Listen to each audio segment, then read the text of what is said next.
आज हम बात करेंगे उस लव स्टोरी की जिसका कभी ऐलान तो नहीं हुआ, लेकिन ये प्रेम कहानी जमाने की सुर्खियों में रही। वो इश्क जो कहने के लिए तो छुपा रहा, लेकिन जिसकी न जाने कितनी कहानियां हवाओं में तैरती रही। ये मोहब्बत का वो सिलसिला है जिसका जादू गुजरता हुआ वक्त भी कम नहीं कर सका। पहली बार अमिताभ और रेखा फिल्म दो अनजाने में नजर आए थे। जब फिल्म की शूटिंग शुरू हुई थी तब अमिताभ और रेखा एक दूसरे से अनजाने ही थे। रेखा से मुलाकात के 3 वर्ष पहले ही अमिताभ बच्चन जया भादुड़ी से शादी कर चुके थे। अमिताभ बच्चन की शख्सियत और उनके काम को देखकर रेखा प्रभावित होने लगी। रेखा अब पहले के मुकाबले अपने काम को संजीदगी से लेने लगी, मानो अमिताभ बच्चन ने उन पर जादू सा कर दिया था। फिल्म दो अनजाने कामयाब मूवी रही। इसके बाद फिल्म इंडस्ट्री को रेखा और अमिताभ बच्चन के रूप में एक जोड़ी मिल गई थी। रेखा और अमिताभ को कई फिल्मों के लिए साइन कर लिया गया, जिसके बाद कभी शूटिंग के दौरान और कभी शूटिंग के बाद भी दोनों एक दूसरे से बातें और मुलाकातें करने लगे। लगातार फिल्मों की कामयाबी के बाद समाज ने दोनों की जोड़ी का डंका बजा दिया। रियल लाइफ की ये केमिस्ट्री अब रियल लाइफ में भी नजर आने लगी थी। रेखा और अमिताभ की नजदीकियां फिल्मी अखबारों की सुर्खियां बनने लगी थी। अखबारों में ये भी सुर्खियां छपी कि रेखा और अमिताभ बच्चन के संबंध के बारे में उनकी पत्नी जया बच्चन को भी पता चला, जिसके कारण उनका घर भी प्रभावित हो रहा है। रेखा भी खुद अपनी लव स्टोरी की चर्चा अपने दोस्तों में करती थी, मगर अमिताभ ने सदैव अपनी लव स्टोरी को नकारा। रेखा दिल ही दिल में ये चाहती थी कि अमिताभ बच्चन जमाने के सामने इस इश्क की बात करे, लेकिन ऐसा हुआ नहीं। अचानक एक दिन रेखा ऐसे अवतार में सबके सामने आई जिसको देख के सभी लोग दंग रह गए। अवसर था ऋषि कपूर की शादी का। जैसे ही रेखा पार्टी में आई, सबकी नजर रेखा की तरफ मुड़ गई, क्योंकि किसी शादीशुदा महिला की तरह रेखा अपनी मांग में सिंदूर भर कर आई थी। सभी लोग इनके मांग के सिंदूर को हैरत से देख रहे थे। सभी लोग ये सोच रहे थे, क्या रेखा और अमिताभ ने शादी कर ली? उस शादी की तस्वीरें मैगजीनों में भी छपी, मगर इस बारे में खुलकर कभी रेखा ने बात नहीं की।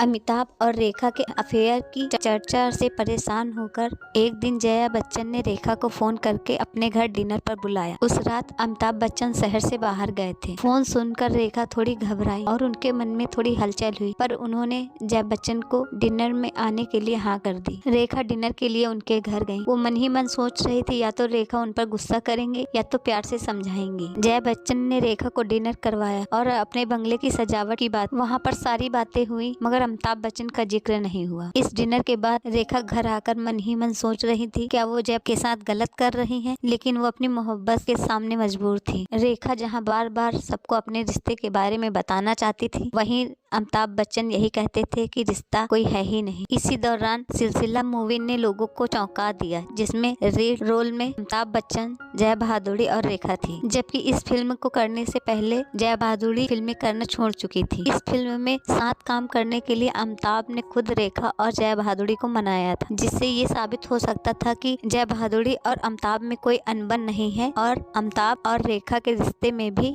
लगाम लग सकती थी, लेकिन ऐसा हुआ नहीं। यश चोपड़ा ने कहा कि सिलसिला मूवी के निर्माण के दौरान वो बहुत डरे हुए थे, क्योंकि अमिताभ बच्चन, जया भादुड़ी और रेखा में बेहद तनाव था। ये फिल्म बॉक्स ऑफिस पर फ्लॉप हो गई और ये अमिताभ और रेखा की आखिरी फिल्म थी। इसके बाद अमिताभ और रेखा असली जिंदगी में भी अलग हो गए और प्यार का सिलसिला थम गया, लेकिन दिलों में प्यार जागृत था। जब कुली की शूटिंग के दौरान अमिताभ बच्चन घायल हो गए थे, तब अमिताभ बच्चन उनकी एक झलक पाने के लिए हॉस्पिटल पहुंच गई, लेकिन रेखा को अमिताभ से मिलने नहीं दिया गया, जिससे रेखा को बहुत धक्का लगा। अलग होने के बावजूद भी अमिताभ के लिए रेखा के दिल में प्यार कम नहीं हुआ था। अमिताभ बच्चन ने कहा, रेखा तो सिर्फ उनकी को स्टार थी, इसके अतिरिक्त कुछ भी नहीं। रेखा ने एक बयान में कहा था कि मैं उन्हें प्यार करती हूँ और वो मुझे प्यार करते हैं। अगर अमिताभ ने अकेले में मुझसे ये कहा होता कि वो मुझे प्यार नहीं करते हैं, तब मुझे दुख होता। ऐसा नहीं है कि मिस्टर बच्चन के कोई 10 अफेयर हैं, वो पुराने ख्यालात के हैं। वो किसी को दुख नहीं पहुंचा सकते, तो वो अपनी पत्नी को कैसे दुख पहुंचाएंगे। रेखा का ये बयान साफ बताता है कि रेखा हर हाल में अमिताभ को चाहती थी। अमिताभ की मजबूरी अमिताभ को रोक सकती है, मगर रेखा को नहीं। 1990 में रेखा ने मुकेश अग्रवाल से शादी कर ली। शादी के 1 साल बाद रेखा के पति मुकेश अग्रवाल ने फांसी लगाकर आत्महत्या कर ली। मुकेश की मौत के समय रेखा न्यूयॉर्क में थी। मुकेश ने जिस दुपट्टे से आत्महत्या की की थी वो रेखा का ही दुपट्टा था। हालांकि मुकेश ने अपने नोट्स में लिखा था कि मेरी मौत के लिए किसी को भी दोषी न ठहराया जाए। इस घटना ने रेखा को तोड़ के रख दिया था। अपने पति मुकेश की मौत के कई सालों बाद सन 2008 में एक समारोह में रेखा फिर से सिंदूर लगाकर पहुंच गई और उस फंक्शन में अमिताभ बच्चन भी आए हुए थे। उसके बाद को